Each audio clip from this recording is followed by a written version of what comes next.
B, you were Stak's coach his rookie season.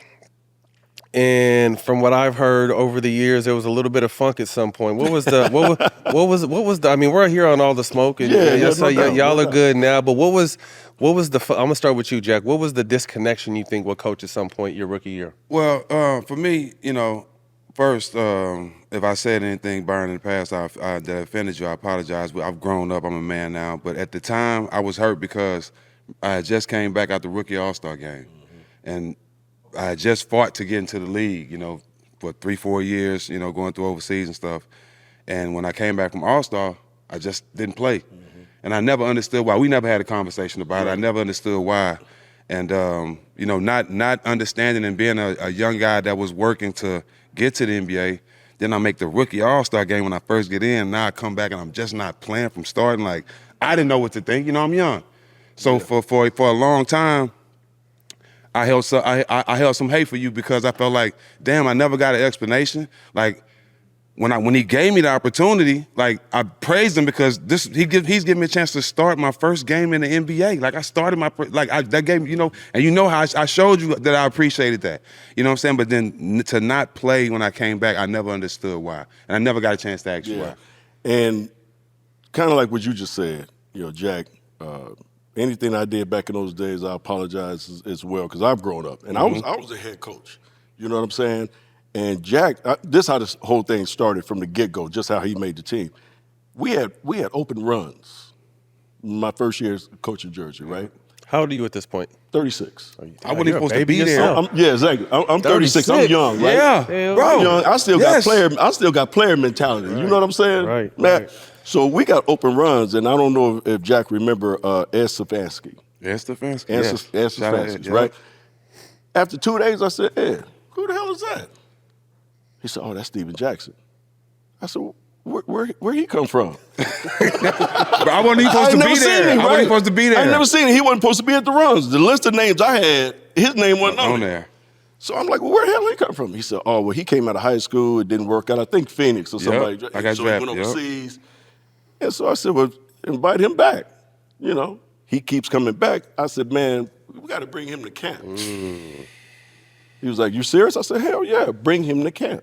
He started the first game. My first ever NBA game, bro. Invite from pickup runs. From an invite, from pickup games to an invite to starting the first game. Now, we had a bunch of injuries, too. We had a bunch of guys that were hurt. Yeah, we had a bunch of guys that were hurt. And not taking anything away from Jack, because he started the first game.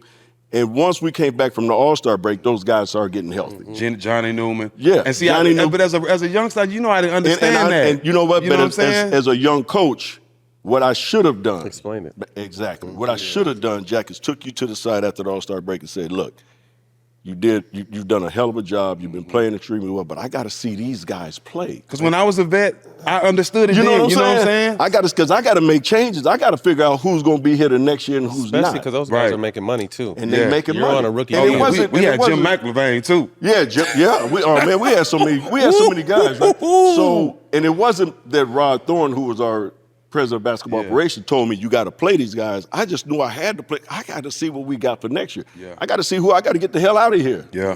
Kendall Gill came in. And it was Kenyon first year. Kenyon's first year. Yep. Kendall Gill came in when I had my season meeting with everybody. And like I said, I should have approached Jack and talked because he was 19, 20 years old. I was a baby. So when he wasn't playing, he would come to practice and he was pissed. And I understood that. Remember when I first got there, I went to Byron like a little kid because I first got there, my grandfather had died. As soon as I got there, I was a kid, bro. I was still a kid. Yeah. So I mean, as much as you say, things, I could have handled it a lot better, but I was young as shit too. You know what I'm saying? I was my first year coaching. 36 is young. 36 years old as a head coach. That was your first year? That was my first year. That was my Didn't first even year. know that. So Didn't even know I look that. back on it and I said, man, you know what I should have did, which I did later on because you learn from your mistakes. Yeah. Is that I should have took Jack to the side and said, listen, this is what's going on. I got to find out. So you just keep doing your thing. You keep practicing, keep doing what you're doing. Come to practice with a great attitude. And if I would explain that to him, I think probably would have shut down. Yeah, it would have been a lot different. But he shut down. And Kenyon was a rookie. And Kenyon was like, I got him, coach. I got him. And we had one practice where he really shut down. And I said, Jack, just go in the locker room and get shit on, man. Get out. But Kenyon wasn't helping, dog. Because him and Steph was like this. Him and Steph was like this. Yeah, me and Steph was button heads. What? Wait, you and Steph or Kenyon and Head? Steph and Kenyon. Yeah. Oh, were they? Yeah. Oh yeah. Button head. So Kenyon was trying to be the calm one, and Kenyon ain't the calm one. He's trying to be the calm one and keep everybody together. And he was like, I got him. I got Jack, coach. I said, okay. So that particular day when I just looked at Jack, I said, Jack, go in the locker room, get shit on, get out of here. Yeah. And I looked at Kenyon, he just looked at me, he did like this. And I didn't know I'd be a professional then. Right. So it was a two-way street. Yeah. And like you said, we both gotten older, we both grown. Yeah. Like I said, my biggest mistake was I wish I could go back and say, let me take him to the side and explain the situation. Yeah. And I still hold that appreciation. Nothing has changed with you giving me the opportunity when nobody else did and allowing me to start my first NBA game. So I will forever appreciate you for that.